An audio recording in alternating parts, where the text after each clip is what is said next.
Hello, folks, and welcome back to the Slice Tennis News here at the Shanghai Masters. Not actually in China, we're here safe in the Slice Studios, but we are going to give you the lowdown on what's been happening in Shanghai. And lots of cool things have been happening because the best players have been winning. That's right, the top 6 seeds are still alive heading into the quarterfinals of the Masters 1000. So we're going to take a look at how they've gotten there and the matchups that are going to be happening in the next day or two. So let's get into all this, all the action on this episode of The Slice. Welcome to The Slice. Welcome to The Slice. Welcome to The Slice.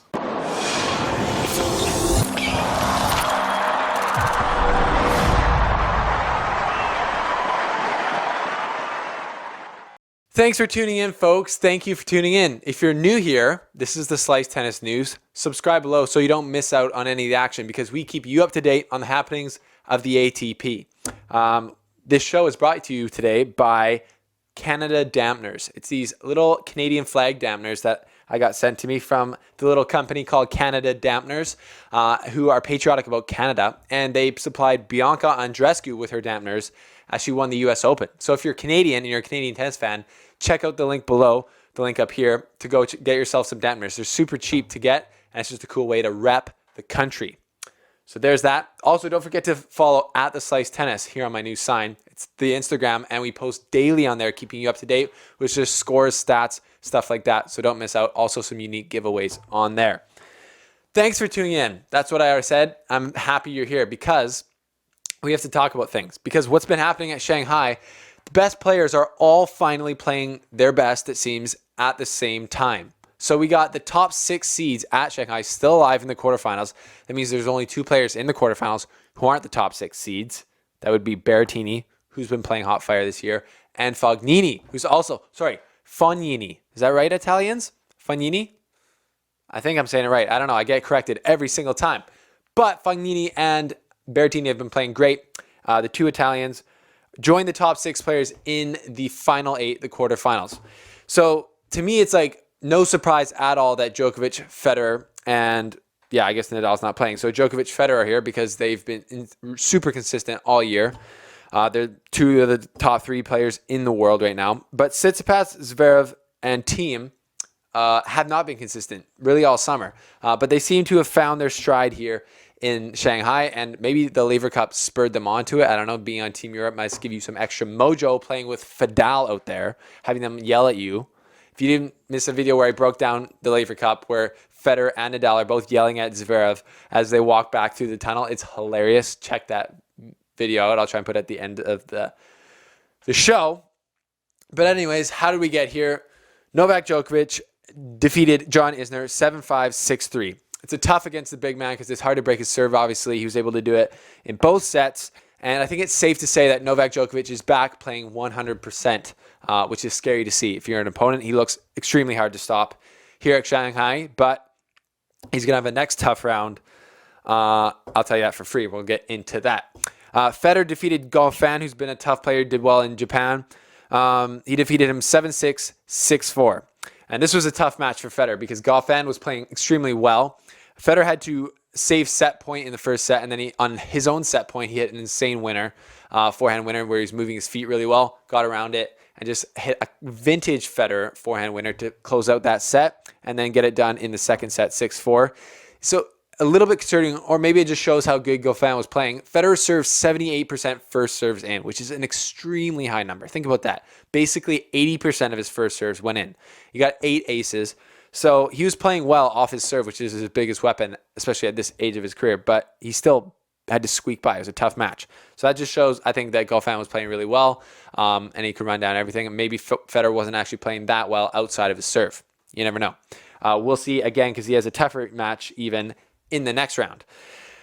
And the number 3, so those are the first 2 seeds. Win, made it through. No surprise really there. Number 3, Medvedev, who also is not really surprised because he's been super consistent since Wimbledon, arguably the best player in the world since Wimbledon. Arguably, relax, Nadal fans. I know your boy's not here, and I know he beat him in Montreal and the US Open to win the US Open, but Medvedev has been on a tear, and I think he's completely forgotten how to lose, other than that Nadal match, because he beat Vasek Pospisil, Canadian, 7-6, 7-5. So yeah, he's continuing to forget how to lose, and he's moving into the quarterfinals. We have Dominic Thiem, the number 4th seed, defeating Nikolai Basilashvili 6-3, 6-4. It was so routine, apparently, that they didn't even put the highlights on ATP Tennis or Tennis TV on YouTube. So I don't know what was up with that. So that's the number 4 seed Thiem moving through into the quarterfinals. The number 5th seed, Alexander Zverev, the chosen one to follow up the big three, who has lost his way, who some people have counted out, got an ear thrashing from Federer and Nadal at the Laver Cup. And he looks like he's got his mojo back because he realized that it is absolutely bagel time. Get your bagel time mug on the slice and support the slice. It is bagel time as he defeated Andrei Rublev 6-0, 7-6. And it's kind of funny because it's like, as we say on Instagram, give a bagel, take a bagel. John Millman gave a bagel in Japan to someone, I forget who that was. And then Rublev bageled John Millman in the beginning of this tournament.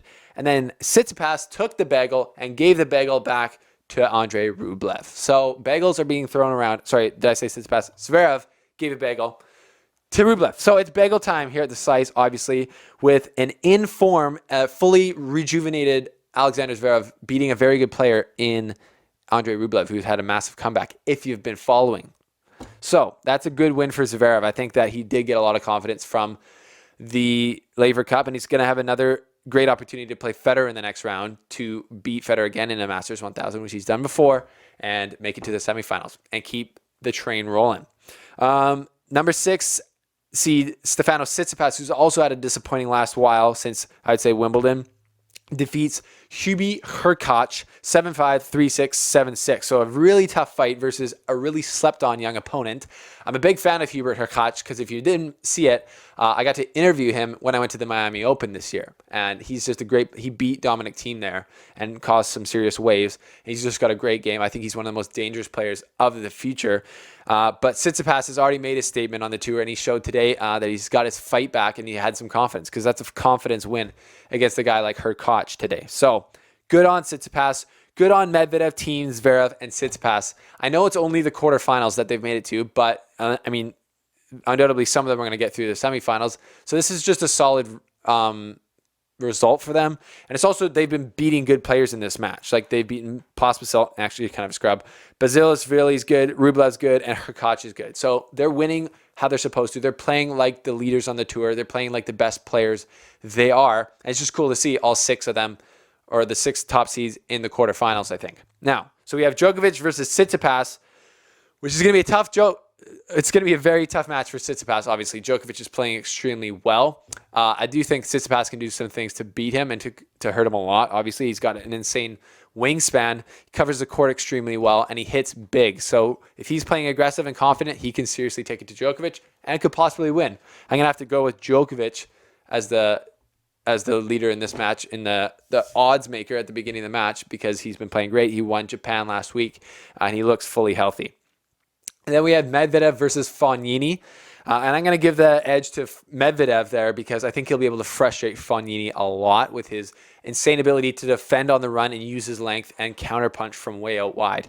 And just to never miss, basically. He's forgotten how to lose and pretty much how to miss. So tough for the firecracker Fognini to beat him because I think he's going to get really frustrated, and I don't think he plays better when he does that. Even though there's some crazy drama between Andy Murray and Fognini, who Fognini beat Murray earlier, but Murray had like a nice easy put away slap ball over the net, and Fognini like yells out trying to make a miss, which is not a cool thing to do, Fognini, but it's also kind of a joke, and Murray was pissed off.